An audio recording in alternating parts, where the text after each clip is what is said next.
मैंने दो पिन बना लिया, इसको हम क्लोजिंग कर देते हैं। इसको देखिए क्लोजिंग मैंने कर दिया, इसको भी मैंने क्लोजिंग कर दिया। एक की मात्रा हम Q1 रखते हैं, दूसरे की मात्रा हम Q2 कर देते हैं, जिसका नामकरण कर देते हैं A और दूसरे का नामकरण कर देते हैं B। दोनों पॉइंट को हम मिला देते हैं, इस पॉइंट से उस पॉइंट को मिला दिया जाए। इनके बीच का डिस्टेंस जो होता है R मान लेते हैं,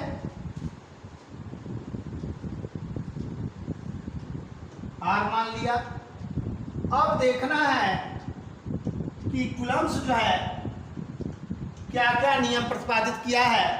कूलम्ब्स जो है इसका पूरा नाम जो है ऑगस्टीन कूलम्ब है, जो 1789 ईस्वी में, अब ये दो आवेशों से संबंधित आकर्षण या प्रतिकर्षण नियम से प्रतिपादित किया, जिसे हम कूलम्ब का नियम कहते हैं।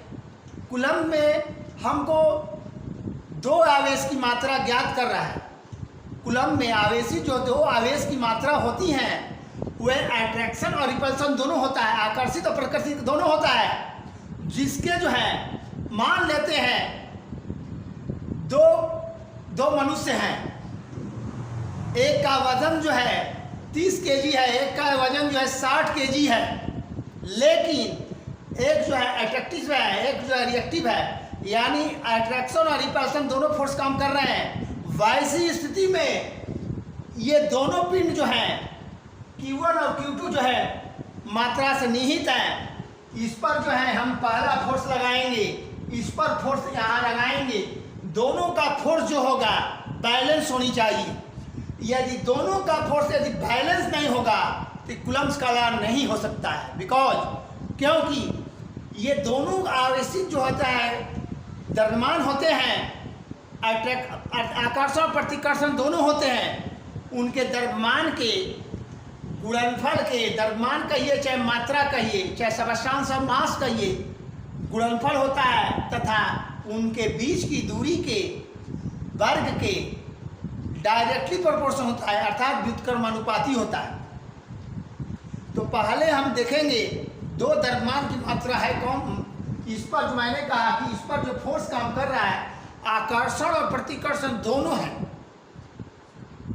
इनकी मात्रा जो है आकर्षित कह रहे हैं कि ये अपने ओर खींचेगा, ये दोनों खींचेगा। जब तक इसका इक्विलिब्रियम वैल्यू समान नहीं होंगे तब तक कूलम्ब्स लॉ वैलिड नहीं कर सकता है। कूलम्ब्स लॉ वैलिड करने के लिए दोनों का फोर्स इक्वल होना चाहिए, या अट्रैक्शन हो या रिपल्सन हो। इस बात पर बच्चे ध्यान देना पड़ेगा आपको। ये दोनों का द्रव्यमान जो है प्रोपोर्शनल होता है, जबकि उसकी बीच की दूरी डायरेक्टली प्रोपोर्शनल होता है। अट्रैक्शन ऑफ फोर्स देखा जाए, यह प्रोपोर्शनल जो होता है Q1 Q2 होता है। मान लिया मैंने इक्वेशन फर्स्ट, सेकेंड कहता है कंडीशन। ये फोर्स जो होता है डायरेक्टली प्रोपोर्शनल होता है, व्युत्क्रमानुपाती है फ्रॉम डिस्टेंस। या proportional 1/r², this equation second.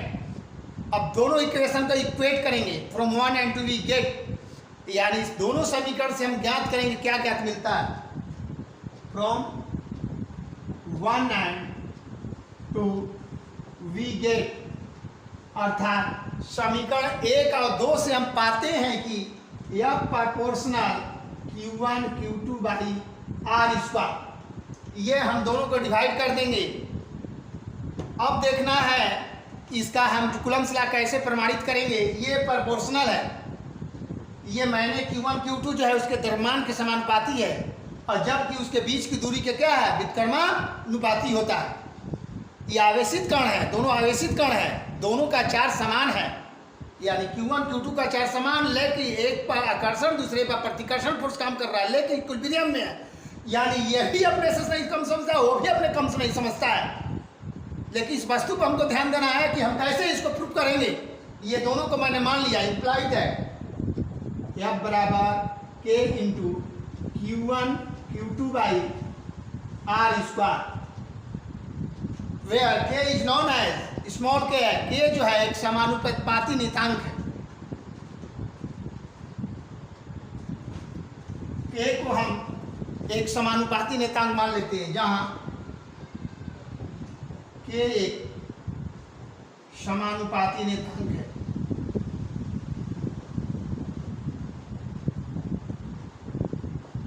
देखिए बच्चे, आपको कंसेप्ट बहुत जरूरी है। यदि कंसेप्ट नहीं है तो फिर इसका कोई, फिजिक्स डिपेंड ऑन कंसेप्ट। यदि आप कह लेंगे तो सिद्ध करने में कोई प्रॉब्लम नहीं होगा। नेक्स्ट पॉइंट देखा जाए। अब इसको देखा जाए, हमको क्या निकला कि जो स्मॉल के एक समानुपाती नियतांक है जिसका वैल्यू जो होता है के बराबर 1/4 pi epsilon not into capital के, इसका वैल्यू होता है, स्मॉल के का जो वैल्यू होता है ये 1/4 पाई एप्सिलॉन नॉट इंटू के। 1/4 पाई एप्सिलॉन नॉट का जो वैल्यू होता है 9 × 10⁹ 1/4 पाई एप्सिलॉन नॉट का जो वैल्यू है 9 × 10⁹ होता है। और देखा जाए इसको, नेक्स्ट पॉइंट देखा जाए। अब क्या किया जाएगा, जहां एप्सिलॉन नॉट जो है, एप्सिलॉन नॉट जो है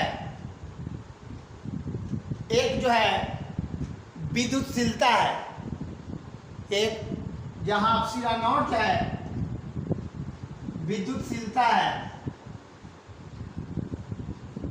और तथा के जो है परावैद्युतांक है, के जो है बड़ा के जो है परावैद्युतांक है,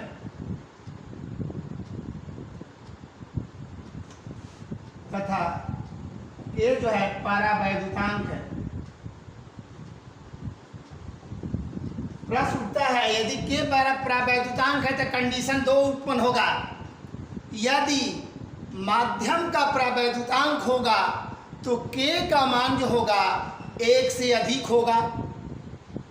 माध्यम का परावैद्युतांक होगा तो के से अधिक होगा।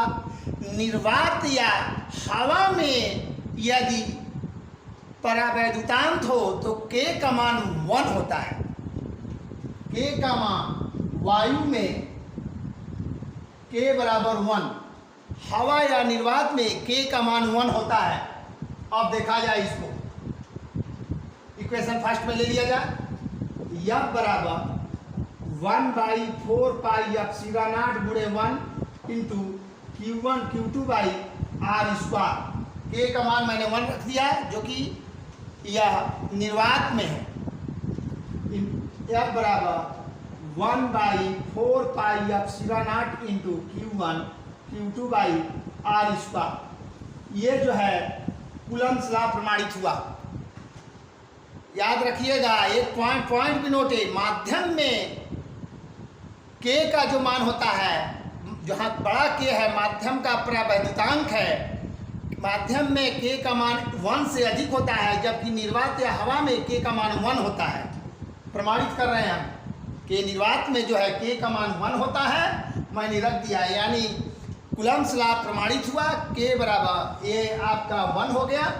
F बराबर 1/4 pi epsilon not into Q1 Q2 by R square. एक छोटा सा टॉपिक आपको इसी में हम दे रहे हैं, जहाँ एप्सिलॉन नॉट जो है विद्युतशीलता है, माध्यम क्या विद्युतशीलता है, तो एप्सिलॉन नॉट को हम डायमेंशन निकालना चाहते हैं कि एप्सिलॉन नॉट का डायमेंशन कितना होता है। F बराबर dimension of epsilon not. F बराबर फ्रॉम कूलम्ब्स लॉ से लेंगे, इसका हम डायमेंशन निकालेंगे। ये जेई मेंस के 2022 में आ चुका है। ये जेई मेंस के 2022 में क्वेश्चन आया हुआ है एप्सिलॉन नॉट का डायमेंशन निकालने के लिए। F बराबर 1/4 pi epsilon not Q1 Q2 by R square हुआ। ये 4 पाई इट हैज नो यूनिट, कोई भी संख्या और पाई का डायमेंशन एंड यूनिट नहीं होता है। अब इसको देखेंगे, त्रिया गुणा कर दिया जाए। F गुणे एप्सिलॉन नॉट गुणे R स्क्वायर बराबर Q1 और Q2 हो गया। यही एप्सिलॉन नॉट का हमको क्या निकालना है, डायमेंशन ज्ञात करना है। अब देखा जाए इसको, एप्सिलॉन नॉट बराबर Q1 Q2 बाई F गुणे R स्क्वायर। आप तो जानते हैं जिसमें बताए थे कि जो है Q जो है आपको एक क्वांटीकृत राशि है जिसका मान जो होता है Q बराबर I गुणे T होता है। Q का मान जो है I गुणे T होता है। हम I को भी ले सकते हैं और A को भी ले सकते हैं, दोनों जो है इलेक्ट्रिक करंट को निरूपित करता है। यहाँ दो होंगे, Q का जो मान IT होगा तो I A भी लिख सकते हैं और IT भी लिख सकते हैं और IA हो गया। ये डबल चार्ज है IA गुणे IA। अब देखिए IA गुणे IA, आ जाइए आप लोग, अब आप लोग आ जाइए। IA गुणे IA बुला रहा है, ये एप्सिलॉन नॉट बुला रहा है कि आप आइए और आ जाइए। यही का नाम जो है एप्सिलॉन नॉट डायमेंशन है। अब इसको देखा जाए, ये बल की बीमारी यानी बल की बीमारी mLT-2 गुणे ये दूरी को निरूपित करता है, लंबाई का लेंथ होता है r स्क्वायर है, L2 हो जाएगा। अब देखा जाए इसे I पे घात 2 A पे घात 2 हो गया, नीचे जो होगा ये 3 हो जाएगा, 2 और 1 मिलाकर कितने होगा बाबू 3, mL3 और T-2। अब एप्सिलॉन नॉट का डायरेक्शन क्लियर होगा। नीचे जो चिन्ह है ठीक ऊपर जाने के बाद चिन्ह क्या होता है, अपोजिट हो जाएंगे। क्या होंगे, अपोजिट। देखा जाए m प्लस है तो m माइनस हो जाएंगे, L3 है तो ऊपर माइनस हो जाएंगे, माइनस L3 हो जाएंगे। T-2 है और ऊपर जाएगा था ये आपको Q जो है IT है ना, I है T है, दोनों हम लिख दिए हैं, T होना चाहिए यहाँ पर IT गुणे IT। अब देखा जाए इसमें जो है यहाँ पर IT होना चाहिए, क्यों IT लिखे हैं इसलिए IT है ना, होना चाहिए डायमेंशन। तो I पर घात 2 हो गया और T पर घात 2 हो जाएंगे। अब बदलेंगे, m पर घात -1 जाएंगे, L पर घात -3 हो गई, -2 है ये 2 है प्लस, कितने हो जाएंगे T4 हो जाएंगे और I जो है 2 हो जाएगा। यदि हम यहाँ पर एम्पियर जो है वैद्युत धारा I होगा तो I लिख सकता है आंसर में, या A होगा तो A भी लिखा जा सकता है। देखिए m-1 L-3 P4 होता है और I जो होता है I जब A कर देते हैं A क्या होगा 2 होगा। यही जो होगा बाबू एप्सिलॉन नॉट का डायमेंशन होगा। यहाँ जो है आवेश जो होता है वह धारा और समय के गुणनफल होता है, इसलिए धारा I है, समय T है, टाइम पीरियड है। यही जो है एप्सिलॉन नॉट का डायमेंशन है। ठीक।